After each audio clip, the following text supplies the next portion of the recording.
నేను చెప్తున్నా కదమ్మా, నేను ఇప్పుడు రాజకీయం చేయడం లేదు. ప్రస్తుతం నేను సమస్యల మీద పోరాటం చేస్తున్నాను. రాజకీయం లాస్ట్ 1 year చేస్తాం, అప్పుడు చూపిస్తాం ఆడపిల్లలు ఎట్లా రాజకీయం చేస్తారు. ఇప్పుడు అవసరం లేదు రాజకీయం, ఇప్పుడు ఓన్లీ ప్యూర్లీ ఇష్యూస్ మీద మాట్లాడతాం. ఎందుకంటే మీరైనా నేనైనా పేగులు తెగేదాకా కొట్లాడినాం తెలంగాణ రావాలి.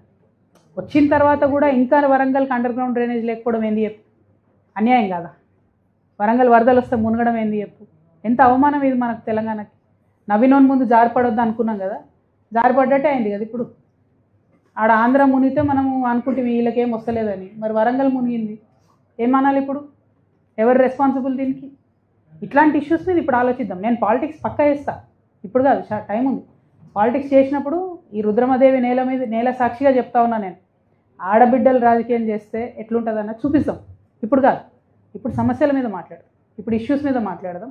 పెన్షన్లు పెరుగుతలేవు అసలు. 2000 పెన్షన్ 4000 చేస్తాడు రేవంత్ రెడ్డి గారు. ఎంతమంది ఆడబిడ్డలు బాధపడుతూ ఉన్నారు.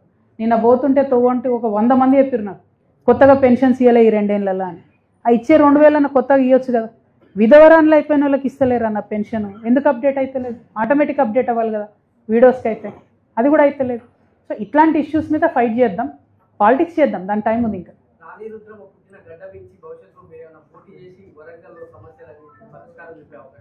అంటే నాకు బేసిక్ క్వాలిఫికేషన్ లేదు కదన్న, నాకు భూమి కబ్జా చేసుడు రాదు. మీ వరంగల్లో ఎమ్మెల్యే కావాలన్నా ఏం కావాలన్నా మొదలు అది ఉండాలన్నట్టు కదా. ఇప్పుడు అది మారుద్దాం, అది మారితే మళ్ళీ ఆలోచన చేద్దాం వరంగల్కి వెళ్ళి పోటీ చేసేది. ఆ బేసిక్ క్వాలిఫికేషన్ తెచ్చుకుందామా లేకపోతే రూల్స్ మారుద్దామా ఆలోచన. దాన్ని మార్చినాక definitely we will try. Thank you. చెప్పు.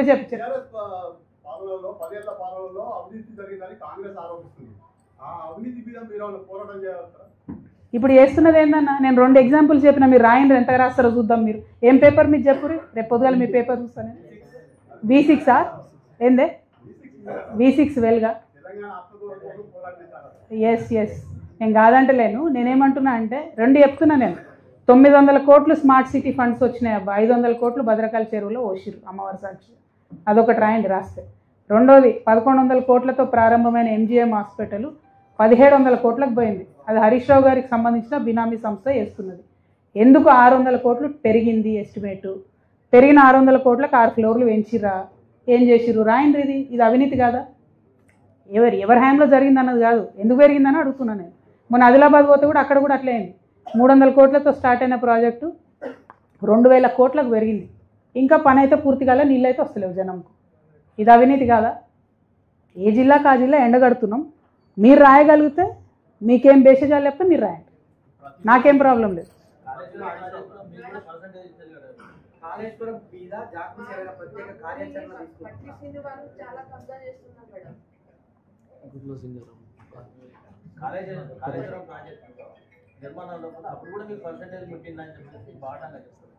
ఎవరు చెప్తారా? వాళ్ళ పిలిపి అన్న మాట్లాడతా, ఏమైనా ఉంటే మనం షేర్ చేసుకున్నాం. నేను చెప్తే కదా, నేను సంతకం పెట్టే పరిస్థితి లేదు, ఓ మాట చెప్పే పరిస్థితి లేదు, ఓ టీచర్ ట్రాన్స్ఫర్ చేసుకునే పరిస్థితి లేకుండా నాకు ఆ గవర్నమెంట్లో. ఏం చేసినా నేనేమంటున్నా, డబ్బు విషయం పక్కన పెట్టాను. డబ్బు మీద నాకు ఆశ లేదు. నాకు ఒకటే ఆశయం ఉంది, మంచికో చెడుకో బయటకు వచ్చింది ప్రజల కోసం 10 పని చేయాలన్నది నా ఆలోచన. ఆ గవర్నమెంట్లో CKM కాలేజ్ని కంప్లీట్ గవర్నమెంట్ కాలేజ్ చేయాలనుకున్నాను నేను. ఎందుకు? మంచి కాలేజు, ప్రెస్టీజియస్ కాలేజు, ఎవరో ట్రస్ట్ వాళ్ళు పెట్టిన పాపం అది నడవాలి.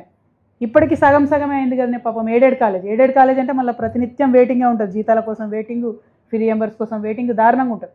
కంప్లీట్ గవర్నమెంట్ కాలేజ్ చేయాలని నాకు, అది కూడా వేయించుకోలేకపోయాను నేను. ఇక నాకు అవినీతి మన్ను మచను వాళ్ళు ఎవరో కూడా తెలియదు అన్న నాకు. Thank you.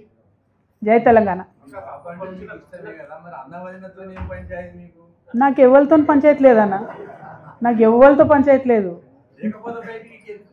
నేనెందుకు వచ్చినా అన్న బయటికి?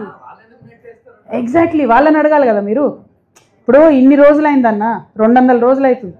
200 రోజులలో నేను చెప్పేది నేను చెప్పిన, అటువైపు నుండి జవాబు వచ్చిందా? మీరు వాళ్ళని అడగాలి. ప్రశ్నించాల్సింది ఎవరు? మీరు. బీఆర్ఎస్ పార్టీ నన్ను ఎందుకు సస్పెండ్ చేసి ఇంతవరకు బీఆర్ఎస్ పార్టీ చెప్పలే. నేను ఇన్ని ఆరోపణలు చేస్తుంటే ఒకసారి కూడా జవాబు చెప్పలే. రైట్? వాళ్ళని అడగాలి, నన్ను కాదు అడగాల్సింది. సో నాకు తెలియదు ఎందుకు చేసిరు, నన్ను అడగని కూడా అడగలే. ఇక నేనేం చెప్పాలన్నా నీకు?